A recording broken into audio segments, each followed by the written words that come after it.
شروع کرتا ہوں اللہ کے نام سے جو بڑا مہربان اور نہایت رحم کرنے والا ہے۔ بسم اللہ الرحمن الرحیم۔ ربیع الاول کی ہر رات یہ ایک سورت پڑھ کر سو جائیں۔ رشتہ دار پوچھیں گے اولاد نے اتنی ترقی کیسے کی؟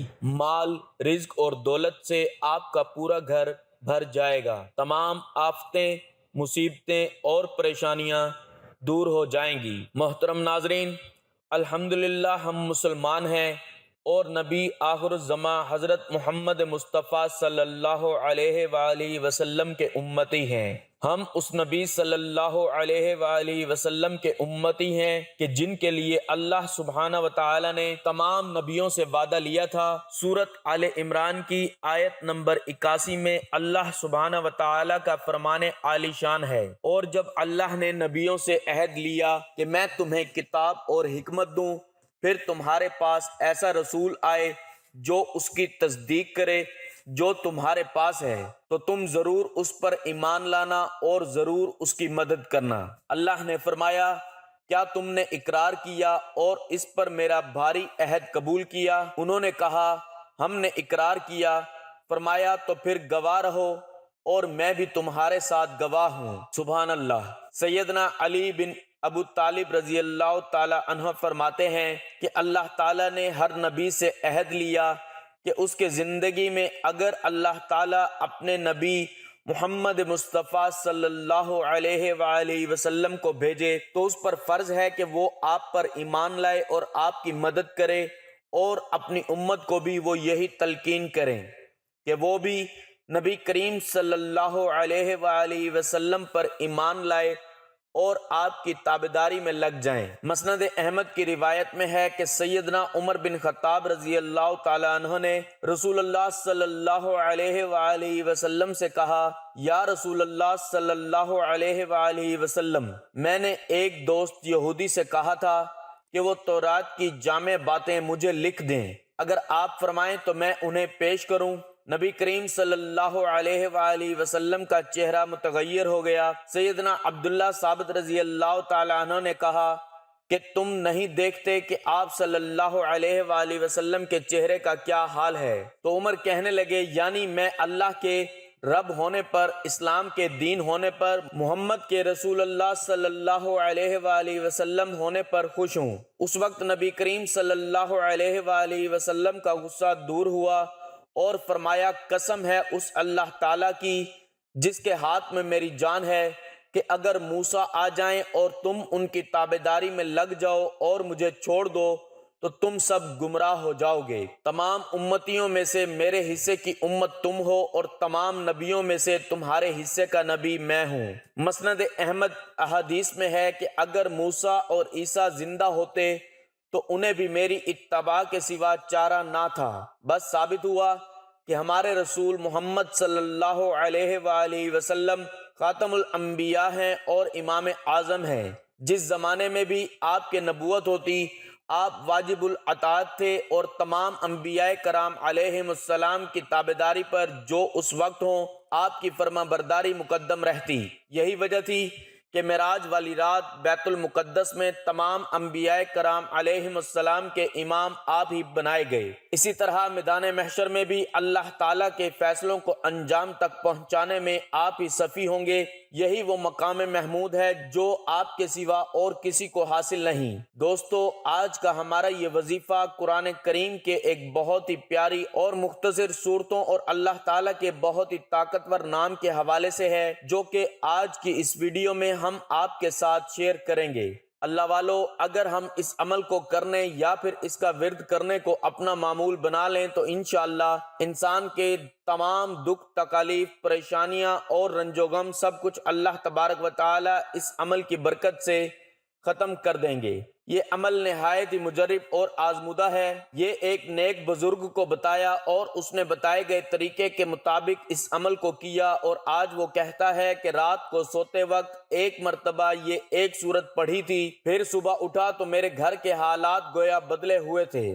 میں نے اپنے آپ میں ایک نئی تازگی محسوس کی، یوں محسوس ہوا جیسے اب میرے تمام کام حل ہونے والے ہیں۔ پہلے دن کے وظیفے سے ہی میرے گھر میں کھوئی ہوئی خوشیاں لوٹ آئیں اور پھر چند دن کے عمل سے میرے حالات بالکل ہی بدل گئے۔ ناظرین، اس وظیفے کی برکت سے ہر قسم کی حاجات بھی پوری ہو جاتی ہیں، قرضے بھی سارے اتر جاتے ہیں، اور اس وظیفے کی برکت سے دولت بارش کی طرح برستی ہے۔ وہ بزرگ بتاتے ہیں کہ یہ واقعہ بالکل سچا ہے۔ دوستو، آج یہ وظیفہ آپ کو لاکھوں اور کروڑوں کا مالک بنا دے گا۔ انشاءاللہ یہ وظیفہ سچے دل سے اور کامل یقین کے ساتھ کرنے سے اللہ تبارک و تعالی آپ کے رزق میں اور آپ کے گھر میں برکتیں ہی برکتیں اور رحمتیں ہی رحمتیں نازل فرمائیں گے۔ آپ کے گھر میں خوشحالی برسنے لگے گی، آپ کی اولاد آپ کی تابعدار ہو جائے گی۔ بے پناہ ترقی اور خوشحالی کے لیے آپ لوگ اپنی کسی بھی مشکل کے لیے، کسی بھی حاجت کے لیے، اپنی کسی بھی پریشانی کے لیے اس وظیفے کو کر سکتے ہیں۔ آپ نے ربیع الاول کی ہر رات کو یہ ایک سورت اور اللہ کے 3 بابرکت نام 21 مرتبہ پڑھ کر سو جانا ہے۔ پھر صبح اٹھ کر دیکھیں گے تو انشاءاللہ آپ کی زندگی بدل جائے گی۔ زندگی کی کوئی بھی مشکل سے مشکل ہی حاجت کیوں نہ ہو، جس نے آپ کی راتوں کی نیند خراب کر رکھی ہو، آپ نے بس رات کو سوتے وقت یہ ایک وظیفہ کر لینا ہے۔ انشاءاللہ ربیع الاول کے اس ماہ مبارک کی برکت سے آپ کی ہر طرح کی بڑی سے بڑی مشکل بھی دنوں میں ختم ہو جائے گی۔ آپ خود یہ دیکھ کر حیران رہ جائیں گے کہ اتنا مال و دولت کہاں سے آ رہا ہے۔ سارے رشتہ دار آپ سے پوچھیں گے کہ آپ کی اولاد نے اتنی ترقی کیسے کر لی۔ اللہ والو، یہ عمل نہایت مختصر اور آسان ترین عمل ہے، اور یہ عمل نہایت ہی طاقتور عمل ہے۔ یہ ایسا کراماتی وظیفہ ہے کہ جو بھی شخص اس وظیفے کو ایک مرتبہ کر لیتا ہے تو وہ خود دیکھ کر حیران رہ جاتا ہے کہ دولت کہاں سے برس رہی ہے۔ میرے وہ بھائی جنہوں نے دولت کے حصول کے لیے ہر جگہ ٹھوکریں کھائیں لیکن پھر بھی دولت نہ ملی، مگر بدلے میں بہت ساری ذلت برداشت کرنا پڑی، ایسے لوگ تو اس عمل کو لازمی کریں۔ ناظرین، انسان کو چاہیے کہ آج کے دور میں وہ کسی بھی جعلی پیر، فقیر یا عامل کے پاس نہ جائے، بلکہ صرف اور صرف اللہ ہی سے مانگے، اللہ ہی کے سامنے اپنے حالات کو بیان کرے۔ لیکن اللہ سے مانگنے کے کچھ اصول و ضوابط نافذ ہوتے ہیں۔ اگر آپ صحیح طریقے کے ساتھ دعا مانگو گے تو آپ کی دعا ضرور پوری ہوگی، لیکن اگر آپ صحیح طریقے سے دعا نہیں مانگو گے تو پھر کچھ فائدہ نہ ہوگا۔ اگر آپ صحیح طریقے کے ساتھ دعا نہیں مانگو گے تو آپ کی دعا ضائع ہو جائے گی، زمین اور آسمان کے درمیان لٹک جائے گی۔ حضرت عمر بن خطاب رضی اللہ تعالیٰ عنہ فرماتے ہیں کہ دعا اس وقت تک آسمان اور زمین کے درمیان معلق رہتی ہے اور اس میں کوئی چیز اوپر نہیں چڑھتی جب تک کہ تم اپنے نبی پر درود نہ بھیجو۔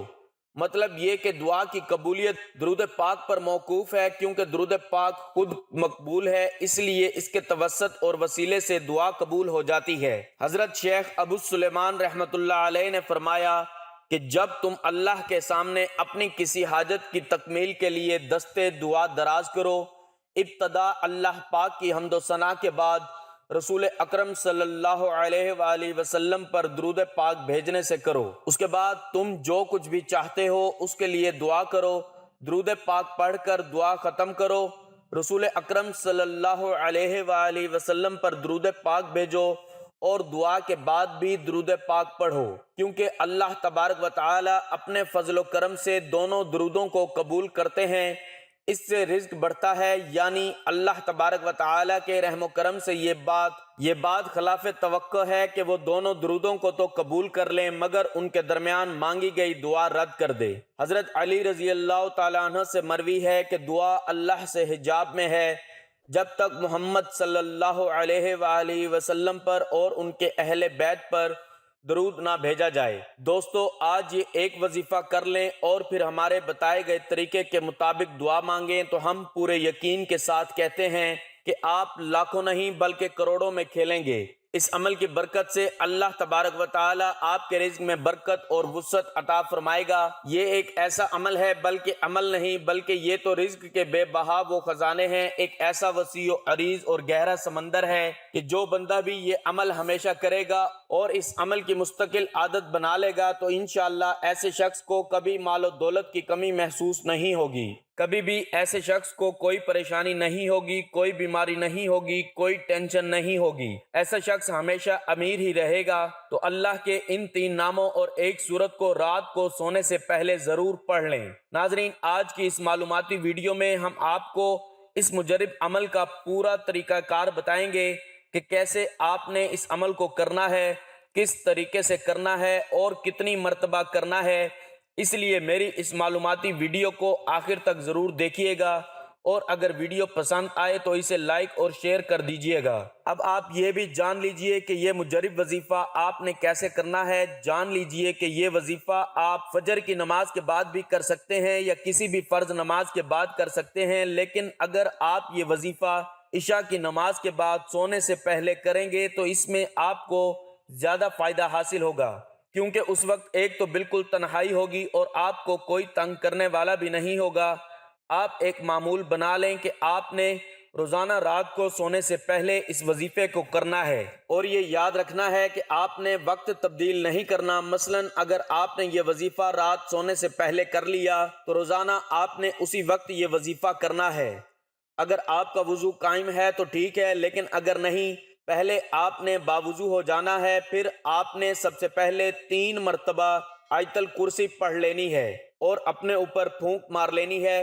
3 مرتبہ آیت الکرسی پڑھنے کے بعد آپ نے درود شریف پڑھ لینا ہے، اور درود شریف آپ کوئی سا بھی پڑھ سکتے ہیں جو بھی آپ کو آتا ہو، چاہے تو درود ابراہیمی پڑھ لیں جو نماز میں پڑھا جاتا ہے، یا پھر چھوٹا درود بھی آپ پڑھ سکتے ہیں، لیکن بہتر یہی ہے کہ آپ درود ابراہیمی پڑھ لیں، کیونکہ یہ درود سب سے افضل درود ہے۔ نبی اکرم صلی اللہ علیہ وآلہ وسلم کے پاک فرمان کا مفہوم ہے کہ جو شخص مجھ پر 1 مرتبہ درود بھیجتا ہے، اللہ تعالیٰ اس پر 10 رحمتیں نازل فرماتا ہے اور اس کے 10 گناہ مٹا دیتا ہے اور اس کے 10 درجات بلند کر دیتا ہے۔ اس کے علاوہ درود شریف کثرت سے پڑھا جائے تو پریشانیوں سے نجات ملتی ہے۔ ایک بار ثواب کی نیت سے میرے ساتھ بھی درود پاک پڑھ لیں۔ اللہم صلی علی محمد وعلی آل محمد کما صلیت علی ابراہیم وعلى آل ابراہیم انک حمید مجید۔ اللہم بارک علی محمد وعلى آل محمد کما بارکت علی ابراہیم وعلى آل ابراہیم انک حمید مجید۔ درود پاک پڑھنے کے بعد مکمل خاموشی اور اطمینان کے ساتھ آپ نے اللہ تبارک و تعالی کے یہ 3 نام یا وہاب، یا رزاق، یا باسط 21 مرتبہ پڑھنے ہیں۔ یا وہاب، یا رزاق، یا باسط کو ملا کر پڑھیں گے تو یہ ایک ہی شمار ہوگا۔ مکمل سکون اور اطمینان کے ساتھ آپ نے یہ پڑھنا ہے۔ دوستو، ہم سارا دن گناہ کرتے ہیں، اللہ تبارک و تعالی کی نافرمانیاں کرتے ہیں۔ جو کافر ہے اللہ تبارک و تعالی ان کو بھی رزق عطا فرماتا ہے، کیونکہ وہی تو دینے والی ذات پاک ہے۔ وہ واحد ہے، اس کا کوئی شریک نہیں، وہ یکتا ہے، تو اس کی ذات سے اگر آپ مانگیں گے تو وہ آپ کو کیسے رسوا کر سکتا ہے۔ اسی لیے اللہ تعالیٰ سے کامل یقین کے ساتھ مانگا کریں، کیونکہ وہ ہر چیز پر قادر ہے اور اس کے قبضہ قدرت میں دونوں جہانوں کی بادشاہت ہے، جو آپ کو رزق عطا کر سکے۔ اس لیے اللہ پر بھروسہ کرتے ہوئے صرف اسی سے مانگا کریں۔ اللہ تعالیٰ کے مبارک نام پڑھنے کے بعد پھر آپ نے اس کے بعد 11 مرتبہ سورۃ فاتحہ پڑھنی ہے۔ یاد رہے کہ سورۃ فاتحہ قرآن پاک کی سب سے پہلی سورہ مبارک ہے، یعنی الحمدللہ والی سورت۔ رسول اللہ صلی اللہ علیہ وآلہ وسلم نے سورۃ فاتحہ کی فضیلت کے بارے میں فرمایا، قسم ہے اس ذات کی جس کے ہاتھ میں میری جان ہے، نہ تورات میں، نہ انجیل میں، نہ زبور میں، نہ ہی قرآن پاک میں سورۃ فاتحہ جیسی کوئی سورت نازل ہوئی۔ یہ حدیث جامع ترمذی میں موجود ہے، اور اس حدیث میں آپ صلی اللہ علیہ وآلہ وسلم نے سورہ فاتحہ کی عظمت اور منفرد حیثیت کو بیان فرمایا ہے، جو اس بات کی طرف اشارہ کرتی ہے کہ یہ سورت ہر لحاظ سے بے مثال ہے اور اللہ تعالیٰ کی خاص رحمت ہے۔ سورۃ فاتحہ کو پڑھنے کے بعد آپ نے 11 مرتبہ سورۃ کوثر کو پڑھنا ہے۔ یہ سورت قرآن پاک کی سب سے مختصر سورہ مبارکہ ہے، جو ہر مسلمان کو زبانی یاد ہی ہوتی ہے۔ مختصر مگر انتہائی جامع کلمات پر مبنی سورت کوثر بھی اللہ سبحانہ و تعالی کی جانب سے نبی کریم صلی اللہ علیہ وآلہ وسلم اور آپ کے تمام امت کے لیے ایک بیش بہا قیمتی تحفہ ہے۔ یہ سورہ مبارکہ اتنی طاقتور اور بابرکت سورت ہے کہ اس سورہ مبارکہ کو دولت میں کثرت کے حوالے سے ضرور پڑھنا ہے۔ رزق، مال، اولاد اور دولت میں برکت کے لیے یہ بہت بابرکت سورہ مبارکہ ہے۔ خاص طور پر ہمارے نبی صلی اللہ علیہ وآلہ وسلم کی شان میں یہ سورت اللہ تبارک و تعالی نے نازل فرمائی تھی۔ پیارے دوستو، اس کے بعد 11 مرتبہ سورت اخلاص پڑھنی ہے۔ قل هو اللہ احد والی سورت مبارکہ، اس سورت کی شان تو بڑے بڑے صحابہ کرام اور محدثین نے بیان فرمائی ہے۔ اللہ سبحانہ و تعالی نے اپنی ذات گرامی کا مختصر تعارف اسی سورت مبارکہ میں فرما دیا۔ سورت اخلاص پڑھنے والے کے دل سے تمام گناہوں اور گندگیوں کو نکال باہر کرتی ہے، دل کو روشن اور منور کرتی ہے۔ دنیاوی اور اخروی فائدوں کے لیے اس سورہ مبارکہ کی بڑی تاکید فرمائی جاتی ہے۔ لہٰذا جو بھی آپ کا مقصد ہے، یعنی جس بھی مقصد کے لیے آپ اس عمل کو کر رہے ہیں، آپ نے اسے ذہن میں رکھنا ہے، یعنی پہلے اس کی نیت کر لینی ہے۔ پھر آپ نے سورت اخلاص پڑھنے کے بعد صرف 100 مرتبہ استغفر اللہ کو پڑھنا ہے، کیونکہ یہ وظیفہ پڑھتے ہوئے، یہ عمل کرتے ہوئے جتنے بھی آپ کے صغیرہ گناہ ہوں گے، انشاءاللہ انہیں اللہ تبارک و تعالی معاف کر دے گا، اور جب گناہوں سے معافی مل جائے گی تو آپ کے اوپر اللہ تبارک و تعالی کی کرم نوازیاں شروع ہو جائیں گی۔ علماء کرام نے لکھا ہے کہ استغفر اللہ زیادہ سے زیادہ پڑھیں، اس کا کثرت سے ورد کریں، کم سے کم بھی اسے روزانہ 100 مرتبہ لازمی پڑھا کریں۔ لیکن اگر مجھ سے پوچھیں تو میں ہر روز 1000 مرتبہ استغفر اللہ پڑھتا ہوں، اور اس کی وجہ یہ ہے کہ آج کے اس فتنہ دور میں ہم سے جانے انجانے میں نہ جانے کتنے ہزاروں گناہ سرزد ہو جاتے ہیں۔ لہٰذا استغفر اللہ کو ویسے بھی اپنا معمول بنا لیں۔ اس کے بعد آخر میں دوبارہ آپ نے 3 مرتبہ درود پاک پڑھ لینا ہے، یعنی جتنی مرتبہ آپ نے شروع میں پڑھا ہوگا اتنی ہی مرتبہ آخر میں بھی پڑھ لینا ہے۔ ایک بات کا آپ نے خاص خیال رکھنا ہے، اس وظیفے کو کرتے ہوئے کسی سے بھی آپ نے بات نہیں کرنی، یعنی جب آپ نے اس عمل کو کرنا ہے تو بالکل خاموشی اور اطمینان کے ساتھ کرنا ہے۔ دوستو، آج کے دور میں صرف لوگ پیسے کو ہی سلام کرتے ہیں، لیکن اصل زندگی صرف پیسہ ہی نہیں ہے۔ پیسے سے انسان دنیا کو تو کما لیتا ہے، لیکن آخرت نہیں کما سکتا۔ آخرت صرف اور صرف اللہ تبارک و تعالی کی عبادت سے ہی خریدی جا سکتی ہے۔ ہر مسلمان کو یہ چاہیے کہ پیسے کمانے کے ساتھ ساتھ اللہ تبارک و تعالی کی عبادت کو بھی جاری رکھے، تاکہ ساتھ ساتھ آخرت بھی کمائی جا سکے۔ دوستو، آج کی اس ویڈیو میں جو عمل ہم نے آپ کے ساتھ شیئر کیا ہے، یہ اتنا بابرکت اور مجرب عمل ہے کہ اگر آپ اس عمل کو کر لیتے ہیں تو انشاءاللہ آپ کی جتنی بھی بڑی حاجت کیوں نہ ہو، اللہ تبارک و تعالی اسے بھی قبول و منظور فرمائے گا۔ یہ عمل بہت ہی بابرکت اور فضیلت والا ہے۔ یہ عمل نہایت آسان سا عمل ہے، اس لیے اس عمل کو اپنی روزمرہ زندگی کا معمول بنا لیجئے، اور رات سونے سے پہلے روزانہ اس عمل کو لازمی کیجئے۔ پھر آپ خود دیکھیے گا کہ آپ کے حالات کیسے بدلتے ہیں، آپ کی اپنی اور آپ کی اولاد کی تمام پریشانیاں کس طرح سے اللہ پاک دور فرما دیتے ہیں۔ پھر آپ خود اور آپ کی اولاد زندگی کے ہر میدان میں انشاءاللہ کامیابی اور کامرانی سمیٹیں گی۔ اور یقیناً جب کسی انسان کی اولاد کامیاب ہو جائے تو انسان کو یوں لگتا ہے کہ جیسے اس کی زندگی کا مقصد پورا ہو گیا۔ اللہ تبارک و تعالیٰ سے دعا ہے کہ نیکی کی بات کو سننے، سمجھنے اور اس پر عمل کرنے کی طاقت اور توفیق مرحمت فرمائے، آمین یا رب العالمین۔ ناظرین، گزارش ہے کہ اللہ تعالیٰ کے 99 ناموں میں سے کوئی ایک نام لکھ کر کمنٹس میں ضرور شیئر کریں۔ اللہ تعالیٰ ہم سب کا حامی و ناصر ہو، آمین، جزاک اللہ۔